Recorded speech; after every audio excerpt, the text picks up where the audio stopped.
मुलांना सुट्ट्या लागल्या, की सगळे गावाकडे जात आहे आणि आमचं हेच आहे. सकाळी उठायचं, टिफिन बनवायचं, संध्याकाळ झाली का परत ते इथं जेवण बनवायचं. हेच माझं रुटीन चाललंय. मला पण गावी जायचंय, मी पण तयारी करून ठेवली आहे. पण आमच्या साहेबाचं असंच म्हणणं आहे, की उद्या जा, परवा जा, असंच ते एक-एक दिवस काढताय आणि मला नाही वाटत ते मला जाऊ देणार. तर ह्या साडीवरचा ब्लाऊज मी शिवून काढला होता, पण हुकं वगैरे बसवायचे होते, ते बसवून घेतले. गावाकडचं जाण्याची तयारी तर मात्र मी पूर्ण करून ठेवली आहे. पण काय करताय, जाऊ द्या. ज्या दिवशी जाईल त्या दिवशी नक्कीच तुमच्यासोबत पण शेअर करेल. तर इथे ना त्याच्यानंतर चहा केला आणि म्हटलं चला राहिलेले हे कपडे वगैरे पण घड्या मारून ठेवायचे होत्या. म्हटलं चला हे व्यवस्थित ठेवून देते. माझेच कपडे इतके अस्तव्यस्त होऊन जातात ना, मरणाची एक ड्रेस काढायला गेली का दुसरं पडतंय. ते व्यवस्थित ठेवलं. संध्याकाळ झाली. म्हटलं चल गं बाई आता किचनमध्ये. तर इथं ना जेवण बनवायचं होतं. पहिले मी चपात्या बनवून घेतल्या. माझ्यासाठी मला एक भाकर बनवायची होती.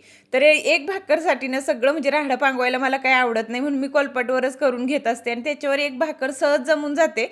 थोडीशी माझ्याकडून मोठी झाली होती. आता जास्त पीठ झालं होतं. एक भाकरीसाठी किती लागते ते अंदाज कळत नाही आणि मग ती मोठीच होऊन जाते. पण काय हरकत नाही. तवा माझा मोठा आहे तर व्यवस्थित त्याच्यावर बसून जाते. तर मस्त एक भाकरसुद्धा माझी इथं बनवून झाली होती. म्हटलं चला लगेच इडलीचं पीठ काढलेलं होतं त्याच्यातून एक डोसा करते. पण ह्या वेळेस माझ्याकडून असं काही पचका झाला नाही. तो अजिबात माझ्याकडून निघत नव्हता. असं का झालं माहिती नाही. पहिल्यांदा असं झालंय. त्याच्यानंतर आहे ना लगेच जेवायला बसलो. तर चला इथंच एंड करते. भेटूया उद्याच्या ब्लॉगमध्ये. बाय.